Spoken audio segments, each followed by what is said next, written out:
अस्सलाम वालेकुम। क्या हाल है सबको? उम्मीद करता हूँ सब बिल्कुल खैरियत से होंगे। तो आज हमने ये प्रॉपर्टी ऑफ रियल नंबर करने थे बाय मल्टीप्लिकेशन। कल मैंने आपको बताया था कि property of real number by addition. तो आज कुछ प्रॉपर्टी है जिनको मल्टीप्लिकेशन के हवाले से देखेंगे। तो सबसे पहले आपकी प्रॉपर्टी है आपके पास स्क्वायर प्रॉपर्टी। ठीक है, इसमें वो क्या कहता है?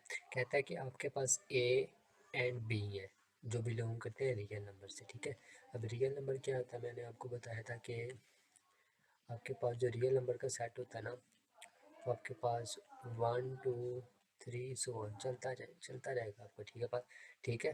तो ये आपके पास रियल नंबर है। वो कहता है आपके पास ए एंड बी दो नंबर है। ठीक है, वो किसी भी नंबर को लेट कर सकता है ए एंड बी की जगह पे। 1 2 3 उसकी मर्जी है। कहता है वो ए एंड बी जो है ना, रियल नंबर से बिलोंग कर रहे हैं। ठीक है, और उसके बाद जो प्रॉपर्टी है वो क्या कहती है? कहता है कि ए बी है। ठीक है, ए बी को जब हम मल्टीप्लाई करेंगे तो जो जवाब हमारे पास आएगा वो भी एक रियल नंबर ही आएगा। ठीक है, तो अब हम लेट कर लेते हैं कि हमारे पास ए एंड बी। ए हमारे पास है 2 एंड बी है हमारे पास कोई भी 4 ले लेते हैं। ठीक है, अब प्रॉपर्टी के मुताबिक ए एंड बी को मल्टीप्लाई करना है। ए एंड बी क्या किसके इक्वल आता है हमारे पास? ठीक है, तो 2 और 4 है, तो उसको मल्टीप्लाई करें तो आता है 8। ठीक है, अब वो कह रहा है कि आपके पास जो जवाब आएगा ना उसका, वो भी एक रियल नंबर से ही, रियल सेट से ही बिलोंग करना चाहिए। अब हमारे पास 8 जवाब है उसका। देखें कि ये जो हमारे पास रियल सेट है इसके अंदर 8 है कि नहीं, कहीं जाके है। ठीक है, तो यही वो प्रॉपर्टी है कि जो ए बी का जवाब आएगा वो भी रियल नंबर से बिलोंग करेगा।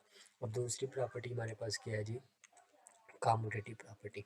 ठीक है, कहता है कि आपके पास उसी तरह ए बी, जो मैंने आपको एडिशनल में बताया था कि A B is equal to B होता है। मतलब कि आपके पास दो नंबर हैं ए एंड बी जो आपके पास रियल सेट से बिलोंग कर रहे हैं।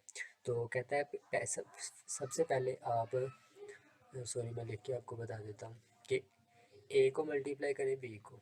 ठीक है, ए को मल्टीप्लाई मल्टीप्लाई करें बी के साथ, जो जवाब आएगा उसके बाद आप बी को मल्टीप्लाई करेंगे ए के साथ, तो इनका सेम जवाब आएगा। यही वो बताना चाह रहा है आपको। तो देख लेते हैं रियल सेट। आपको पता है किस क्या होता है कि 1 2 3 सो वन। ठीक है, अब इधर हम ए बी ले लेते हैं। क्या है हमारे पास? फॉर एग्जांपल ए हमने ले लिया है 1 एंड बी ले लिया है 2। ठीक है, इधर हम पुट कर देते हैं। सबसे पहले इधर ए बी है तो 1 एंड 2 पुट करेंगे तो क्या आएगा हमारे पास? 2। इधर पहले बी है तो हमारे पास क्या आ गया? जवाब 2 ही आया। मतलब कि वो यही तो बता रहा था कि A B is equal to B है। ठीक हो गया। तो उसके बाद जो उसकी प्रॉपर्टी है वो है एसोसिएटिव प्रॉपर्टी। ठीक है, एसोसिएटिव प्रॉपर्टी। एसोसिएटिव में प्रॉपर्टी में वो क्या कहता है? कहता है into A B into C is equal to A into B C. ठीक है, तो कहता है कि इनकी जो आप तरतीब चेंज करने से कोई फ़र्क नहीं पड़ता। तो यहाँ भी वो रियल नंबर वाली ही बात करता है कि ए बी एंड सी जो है ना वो बिलोंग करते हैं कि रियल सेट से। तो रियल सेट आपके पास होता है 1 2 3 एंड सो ऑन। अब ए बी सी इधर से वो ले लेते हैं 1, बी ले लेते हैं 2 एंड सी ले लेते हैं 3। तो इसके अंदर पुटिंग करके देख लेते हैं कि उसने बात जो की है वो सही की है कि गलत की है। अब 1 2, ठीक है, ये हमारे पास हो गया ब्रैकेट वाला हिस्सा। सी किसके इक्वल है? 3 की। अब उसी तरह इधर भी पुटिंग कर लेते हैं। बी किसके इक्वल है? 2 के एंड सी 3 के। अब देख लेते हैं इधर 2 इंटू 3, तो उसके बाद 1 इंटू 6। तो इधर हमारे पास जो जवाब आएगा वो लेफ्ट हैंड साइड का भी 6 आएगा और राइट हैंड साइड का भी 6 आएगा। तो हमने प्रूव कर दिया कि ए बी सी जो है इनकी एसोसिएटिव प्रॉपर्टी होल्ड करती है। इनकी जगह चेंज करने से कोई फ़र्क नहीं पड़ता बाय मल्टीप्लिकेशन। उसके बाद जो थर्ड प्रॉपर्टी है वो है उसके पास मल्टीप्लिकेशन आइडेंटिटी। अब मल्टीप्लिकेशन आइडेंटिटी क्या होती है कि आपने एक दिमाग में एक बात रखनी है कि कोई ऐसा नंबर है कि जिसको मल्टीप्लाई करने से जहाँ पे मर्जी मल्टीप्लाई कर लें मगर वहाँ पे कोई फ़र्क नहीं पड़ता।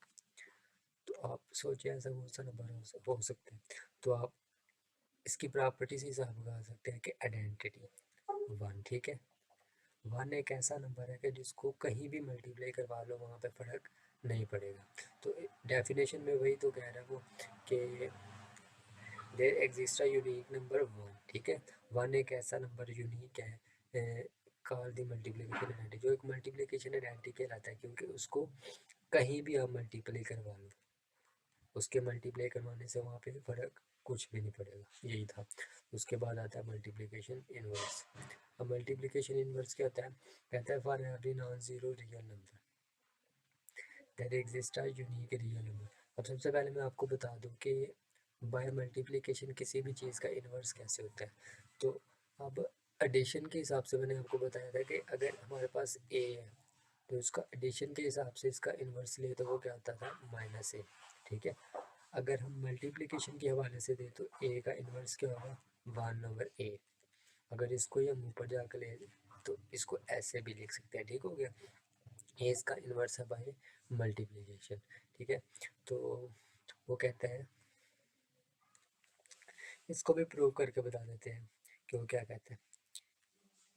ए दोनों तरह से प्रूव करेंगे, इक्वल टू 1 ए का इन्वर्स एंड ए, ठीक है।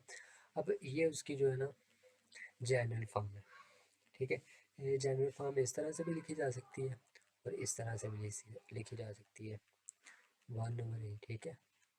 क्योंकि वो ये जो हमारे पास पावर होती है ना -1 की, अगर हम इसे नीचे ले आए 1/a बन जाता है, मतलब कि a की पावर पॉजिटिव हो जाती है। तो इधर आपके पास ये a कैंसिल हो जाएगा, इधर आ गया 1 इज इक्वल टू, इधर भी a कैंसिल हो जाएगा, तो क्या आएगा आपके पास 1। तो ये थी उसकी मल्टीप्लिकेशन इनवर्स प्रॉपर्टी। तो ये थी उसकी कुछ प्रॉपर्टी बाय मल्टीप्लिकेशन।